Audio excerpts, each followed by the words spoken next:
The first society of Force-sensitive beings was founded on the world of Tython, a new society of teachers, scientists, philosophers, and warriors who dedicated their lives to the study and understanding of the Force. The history and past of this society show traces of different organizations that gave it an identity and an ideology, such as the Mystic Order of Daivendu, the Followers of Palawa, and the legendary Chatos Academy. Many years before the Jedi, these organizations were already studying the Force. The Daivendu already knew of the existence of symbiotic Force carriers in most living things, the midichlorians. The Followers of Palawa, with the help of the Force, practiced a type of hibernation that allowed the users to sleep for decades without aging.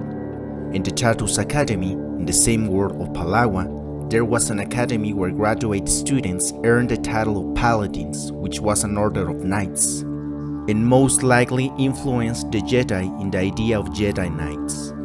The Jedi have spent 10 millennia studying the Force, attempting to understand it and their place in relationship to it. The Jedi don't see a division between the dark side or light side. They know that they must be in constant balance.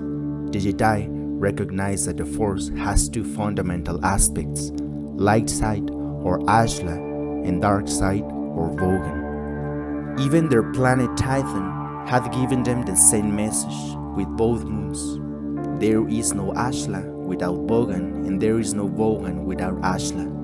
Thus, it was that for millennia the Jedi studied and harnessed the Force to influence the world around them, although some of them used this advantage for their personal gain. After the defeat of the Rakata in 25,792 before Battle of Yavin, the Jedi had a great change.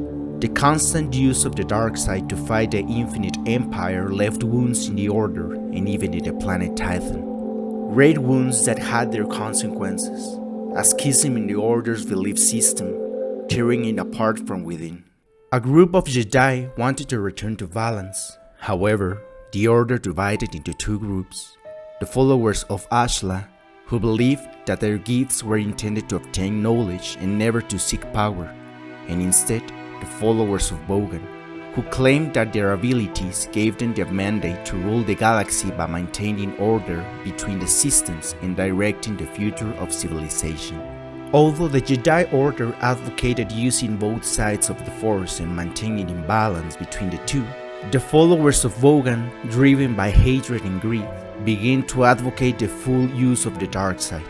So, it was that for almost 10 years, from the arrival of Zesh in the Rakata until 25,783 before Battle of Yavin, the first confrontation between users of the light side and the dark side began.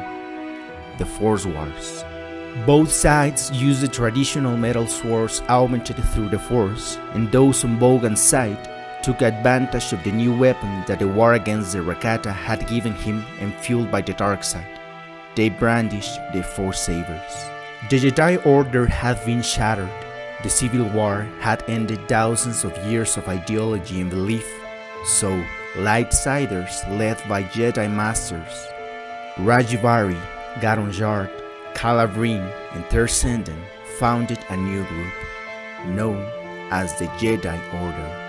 Rajivari and Jard hosted week-long meetings, the first form of Jedi Council, with many of their peers to ponder how to protect the Order from the dark side and increase the Order's wisdom. This governing body was structureless and fluid in nature, and had authority over the recruitment and training of new Padawans. Later, Master Rajivari was dissatisfied with the direction of the Order was taking. The other founders of the Order complained to Rajivari about the teaching so close to the dark side that he was providing, and eventually, Master Rajivari was expelled from the Order. Rajivari didn't go into exile. He raised an army of fanatical apprentices, and together they aimed to reshape the Order under Rajivari's set of principles. Among the Jedi who left the Order and became Rajivari's followers were Orth Quain, Bade Ratalion, and Kyle Tse. They all tried to destroy an order they considered to be riddled with mediocrity. Master Rajivari took the Temple of Knowledge, Kaleth, as his headquarters. The civil war caused death and destruction, where Rajivari attempted to assassinate his former Jedi companions. The followers of Bogan held off the Jedi for several weeks, but one day, Master Rajivari disappeared, leaving his disciples in disarray. Weakened and suffering heavy casualties, Rajivari's followers were defeated and the Jedi Order put an end to the uprising. Later, it is known that Master Rajivari also died. Tython and the Jedi Order, now the Jedi Order, after 10 years had suffered too much, an invasion by the Rakata and the corruption and total destruction of the Order. Years ago, the Tython suffered the consequences of an imbalance in the Force thanks to the planet Tython itself, since the planet was very predisposed to react to the lack of balance. And this war ended up corrupting Tython. A cataclysm destroyed the planet's biosphere, rendering the world uninhabitable, and the Jedi feared that the planet Tython itself might be influencing these dark conflicts. After the war, the victorious Jedi Order abandoned Tython, choosing to the planet Ossus as the new headquarters, a lush planet on the edge of Tython Cluster. The followers of Bogan seemingly faded from history, the survivors said to have fled to the Outer Rim. The Jedi Order rose from the ashes, and after living through the different wars and the devastation of their world, the Jedi vowed to protect the galaxy from the horrors of the dark side and to defend the light.